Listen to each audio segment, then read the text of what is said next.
ಇದು NIA ಕೊಡಬೇಕಾಗ್ತದೆ.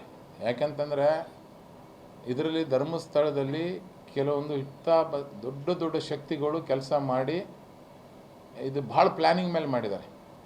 ಇವರು ಒಂದೆರಡು ಸರಿ ಪ್ಲ್ಯಾನಿಂಗ್ ಅಲ್ಲ, ಇದು ಭಾಳ ಪ್ಲ್ಯಾನಿಂಗ್ ಮಾಡಿ ವ್ಯವಸ್ಥಿತವಾಗಿ ಇಲ್ಲಿ ಜಾತಿ ಧರ್ಮಗಳಿಗೆ ಯಾವ ಥರ ಬೆಂಕಿ ಹಚ್ಬೇಕಂತಂದು ಬರೀ ಒಂದು ಕೋಮಿನ ಜನರನ್ನು ಉಪಯೋಗಿಸಿಲ್ಲ. ಇದರಲ್ಲಿ ಎಲ್ಲ ಕೋಮಿನ ಜನರನ್ನು ಉಪಯೋಗಿಸಿದ್ದು ಭಾಳ ಪ್ಲ್ಯಾನ್ ಮೇಲೆ ಮಾಡಿದ್ದಾರೆ. ಹಂಗಾಗಿ NIA ತನಿಖೆ ಆಯ್ತು ಅಂತಂದರೆ ಎಲ್ಲ ಸತ್ಯಾಂಶಗಳು ಬಯಲಿಗೆ ಬರ್ತವೆ. ಯಾಕಂತಂದರೆ ಬರೀ ಕರ್ನಾಟಕ ಅಂತಲ್ಲ, ಕೇರಳದೂ ಭಾಳ ಕೈವಾಡ ಇದೆ ಇದರಲ್ಲಿ. ವಿದೇಶದಿಂದ ಫಂಡ್ ಸಾಕಷ್ಟು ವಿದೇಶದಿಂದ ಫಂಡ್ ಬಂದಿದೆ. ಪ್ಲ್ಯಾನಿಂಗ್ ಪ್ರಕಾರ ನಾಳೆ ಏನೇನು ಮಾಡ್ಬೋದು ಅಂದರೆ ಒಬ್ಬ ಮನುಷ್ಯ ಯಾವ ಥರ ಹೇಳಿಕೆ ಕೊಡ್ಬೋದು, ಅವ ಮತ್ತೆ ಚೇಂಜ್ ಆದರೆ ಏನು ಮಾಡ್ಬೋದು, ಅವು ಓಡೋದ್ರೆ ಏನು ಮಾಡ್ಬೋದು, ಅವ್ನು ಅರೆಸ್ಟ್ ಆದರೆ ಏನು ಮಾಡೋ ಅಂತ ಅಡ್ವಾನ್ಸ್ ವೀಡಿಯೋಗಳು ಮಾಡ್ಕೊಂಡು ಇಟ್ಕೊಂಡಾರೆ. ಅಂದರೆ ಇದು ಎಷ್ಟು ಪ್ಲ್ಯಾನಿಂಗ್ ಇರ್ಬೋದು ಅಂತ ಲೆಕ್ಕ ಹಾಕ್ಯಾರಿ. ಆದ್ದರಿಂದ ಕೋಮು ಗಲಭೆ ಸೃಷ್ಟಿ ಮಾಡಿ ಆ ಭಾಗದಲ್ಲಿ, ಯಾಕಂದ್ರೆ ಅಲ್ಲಿ ಬಹಳ ಸೂಕ್ಷ್ಮ ಪ್ರದೇಶ ಇದು ಕೋಮು ವಿಷಯದಲ್ಲಿ. ಅದನ್ನು ಯಾವ ಥರನಾರ ಫಸ್ಟ್ ಬೇರೆ ಬೇರೆ ಬೇರೆ ಥರ ಮಾಡಿದ್ರು. ಈಗ ಧರ್ಮಸ್ಥಳ ಮಂಜುನಾಥ್ ಅವರಿಗೆ ದೇವರಿಗೆ ಬೆನ್ನತ್ತಂತ ಕೆಲಸ ಮಾಡಿದ್ದಾರೆ. ಅವ್ರು ಯಾರಿಗೂ ಒಳ್ಳೇದಾಗಲ್ಲ. NIA ತನಿಖೆ ಆಯ್ತು ಅಂದರೆ ಎಲ್ಲ ಹೊರಗೆ ಬರ್ತದೆ. ಈಗ ನೋಡಿ SIT ತನಿಖೆ ಆದಮೇಲೆ ಭಾಳಷ್ಟು ಹೊರಗೆ ಬಂತು.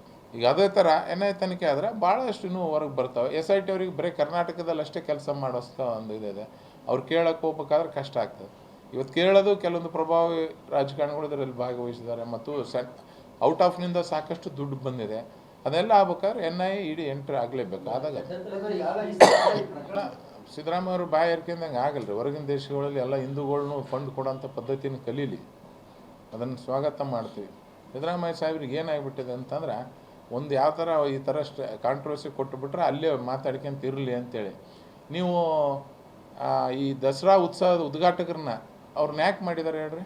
ಈ ಧರ್ಮಸ್ಥಳದ ಇಶ್ಯೂ ಸ್ವಲ್ಪ ತಿಳಿ ಆಗಲಿ, ಅದಕ್ಕಿಂತ ದೊಡ್ಡ ಕಾಂಟ್ರವರ್ಸಿ ಆಯ್ತಂದ್ರೆ ಅದ್ರ ಬಗ್ಗೆ ಜನರು ಮರೀಲಿ ಅನ್ನೋ ಒಂದು ಉದ್ದೇಶಕ್ಕೆ ಈ ದಸರಾದ ಉದ್ಘಾಟನೆದು ಈ ಥರ ಕ್ರಿಯೇಟ್ ಮಾಡಿದ್ದಾರೆ. ಮೈಂಡ್ ಡೈವರ್ಟ್ ಮಾಡಬೇಕು. ಅದಕ್ಕಿಂತ ಸ್ವಲ್ಪ ಜಾಸ್ತಿ ಕಾಂಟ್ರವರ್ಸಿ ಆಯ್ತು ಅಂತಂದ್ರೆ ಇದಾಗಬೇಕು. ಈ ಥರ ಮೈಂಡ್ ಡೈವರ್ಟ್ ಮಾಡಬೇಕು.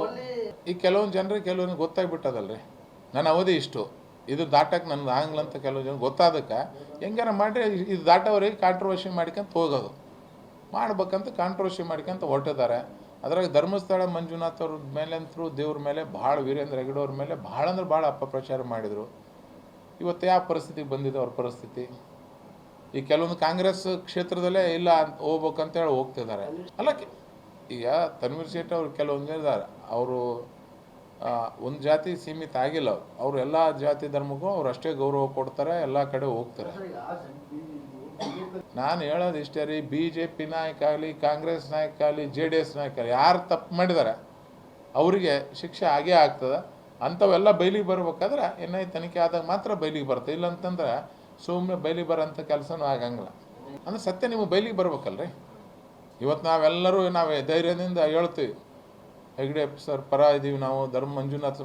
ನಾನು ಒಂದು ಎಲ್ಲರಿಗೂ ಸ್ಪಷ್ಟೀಕರಣ ಕೊಡೋಕ್ಕೆ ಇದು ಮಾಡ್ತೇನೆ. ಧರ್ಮಸ್ಥಳ ಮಂಜುನಾಥ್ ದೇವರಿಗೆ, ಹೆಗ್ಡೆ ಅವರಿಗೆ, ಹೆಗ್ಡೆ ಗುರುಗಳಿಗೆ ನಮ್ಮ ಅವಶ್ಯಕತೆ ಇಲ್ಲ, ಆ ದೇವ್ರ ಅವಶ್ಯಕತೆ ನಮಗಿದೆ. ಇವತ್ತು ಯಾಕೆ ಎಲ್ಲರೂ ಹೆಮ್ಮೆಯಿಂದ ಮಾತಾಡ್ತೀವಿ ಅಂತೇಳ್ರಿ,